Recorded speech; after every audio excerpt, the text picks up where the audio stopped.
Not just football, but the most painful thing for a sports club is to hoist the bankruptcy flag and go under. You might not become champions, you might even get relegated, but if you go bankrupt, you've entered an irreversible path. 99% of the teams driven to bankruptcy can't come back from that road. However, there are rare cases of teams that have managed to turn things around. In today's discussion, we'll talk about 6 teams that teetered on the edge of bankruptcy, including the 2022 UEFA finalist Rangers in Dortmund, which has become a football factory. I'll get straight to our list, but I have a small reminder. If you haven't subscribed to my channel yet, make sure to subscribe and like the video. Now, let's move on to the 6 teams that have come back from the brink of bankruptcy. Enjoy watching.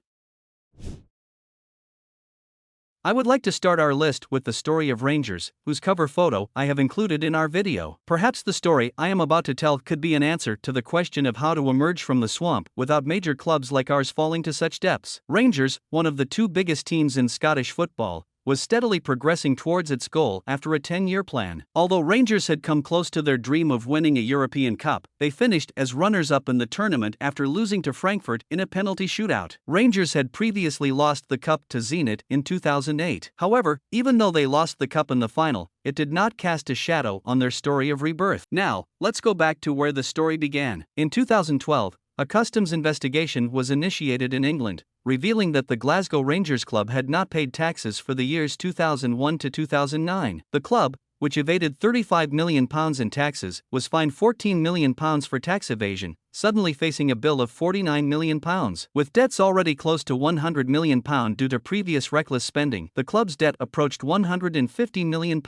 As a result, a trustee was appointed to Rangers in 2012 due to their debts. Additionally, Rangers, which lost all its assets due to debts, was relegated to the 4th tier due to financial inadequacy. Despite the Rangers management suggesting at the time to change our name to Rangers Football Club and continue from the First League, this proposal was not accepted. In the vote, where 25 out of 30 clubs wanted Rangers to be relegated, Celtic, Rangers' arch-rival, did not want Rangers to be relegated. Despite Celtic's efforts, the club had to change its name to Rangers FC and start from the bottom tier, the 4th league, due to debts. Of course, when the club was relegated, the players also wanted to leave one by one. Almost all of the players left for free. During the 2012 to 2013 summer transfer window, Rangers could only generate €1.6 million in revenue from players whose market value totaled €37 million.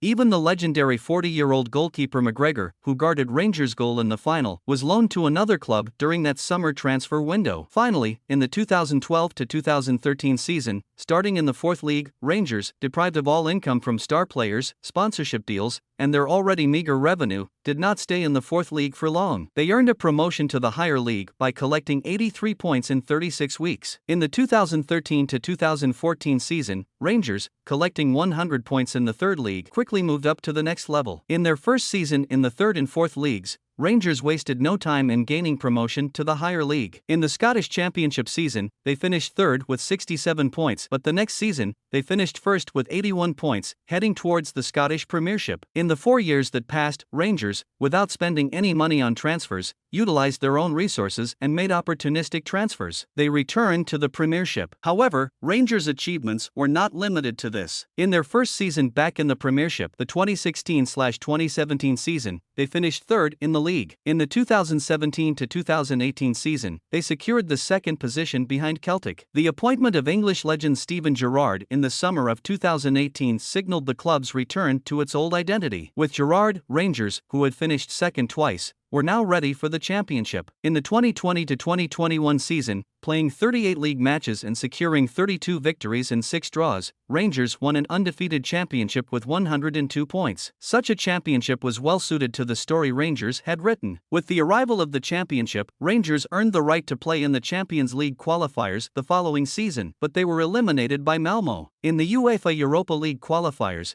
they eliminated the Armenian team Alashkert with a total of 1 goal in 2 matches. In the group stage, they barely made it through, finishing just 1 point ahead of Sparta Prague. The real story begins after this. Rangers, who eliminated Dortmund, Red Star, Braga, and Leipzig in order, faced another German team, Frankfurt, in the final. In fact, Rangers had taken the lead in the match. Despite Frankfurt equalizing, they missed a clear chance in extra time. However, fate, which had smiled at them until the final, would not smile at them in the final. Introduced into the game in the last minute to take penalties, Ramsey missed the penalty and they lost the cup to Frankfurt. But, as I said, losing the final with a penalty shootout does not cast a shadow on their story. I hope Rangers' success story serves as a lesson to other teams, so they don't have to reach such points, because not every team can achieve what Rangers did.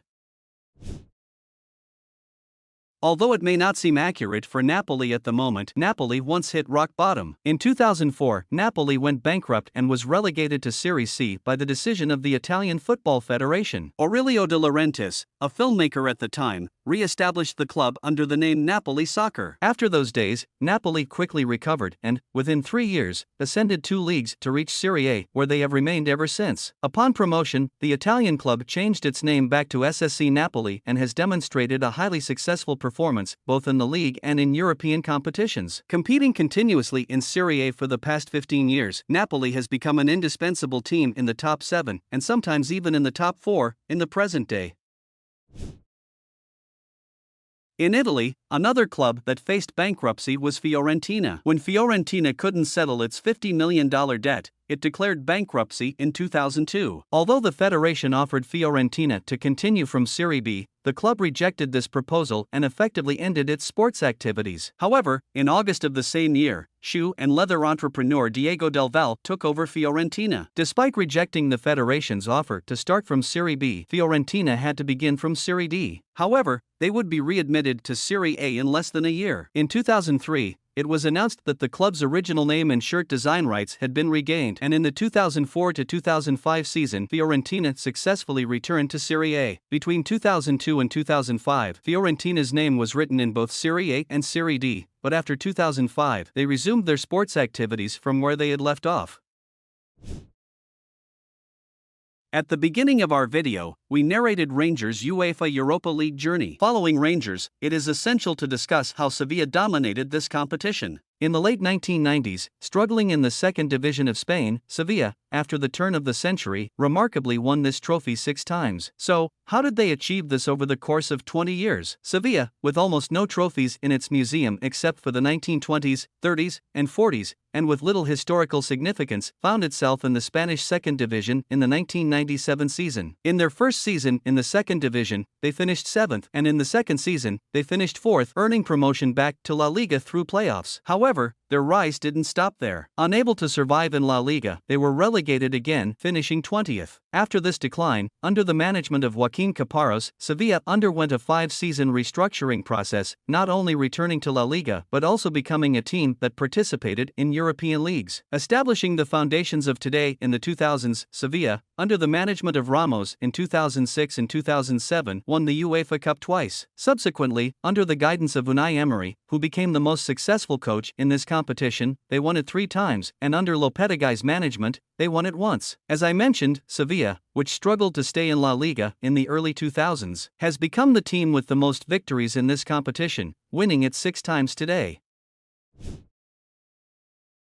We continue with our video, focusing on Borussia Dortmund, which left its mark on the 1990s with a cost-effective squad that included players from its youth academy. With this low-cost lineup, Dortmund secured a Champions League title and 2 German championships in the 1990s. Despite the significant income generated, especially from the Champions League victory, Dortmund struggled to manage the money wisely. Dortmund provided its fans with a fairy tale by winning the Champions League but faced various mistakes along the way. The most crucial issues included substantial increases in salaries, wages, and bonuses for players and extravagant spending on transfers. During that period, Borussia Dortmund became one of the clubs in Europe that paid the highest salaries, wages, and bonuses to its players. Despite winning the Champions League, Dortmund, in the 10 years that followed, could only become German champions once due to unplanned expenditures, bringing them to the brink of bankruptcy. By 2006, the club had accumulated debts exceeding €150 million, and the club's shares on the stock market were rapidly losing value. The turning point for Dortmund came when Niebaum, who who had led the club into a financial crisis, resigned. Dortmund sold their expensive stars, generating immediate cash, and also negotiated with banks to restructure their debts. From that point onwards, Dortmund turned to young players and adopted a mission of developing and selling young talents. The club's current philosophy stems from those days. Recently, they have established a system capable of polishing and selling players like Sancho, Haaland, Dembele, Pulisic, Aubameyang, and many others. Of course, this system wasn't built overnight. It's a 15-year-old system. Moreover, it operates so efficiently now that when a piece is missing, they promptly replace it with a new one. Dembele left, Pulisic came in, and when he left, they introduced Sancho. In recent seasons, following Haaland's departure, they made a move for Adeyemi. Borussia Dortmund, once on the verge of bankruptcy and drowning in debt, has now transformed into a football player production factory as of today.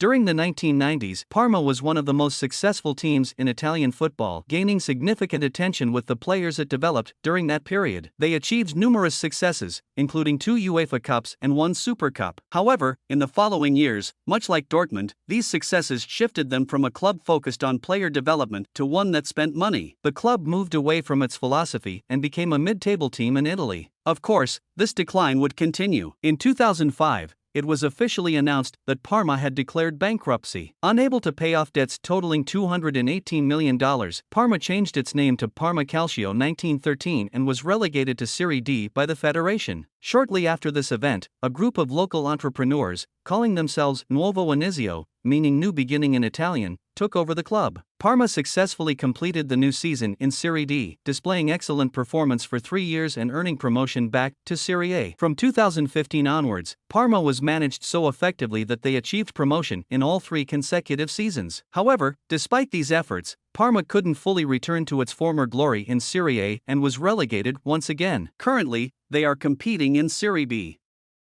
Yes, those were the 6 teams that turned away from the brink of bankruptcy and reached the summit of Europe. I hope you enjoyed the topic I chose today. Thank you for watching me. Don't forget to subscribe and like the video. Goodbye.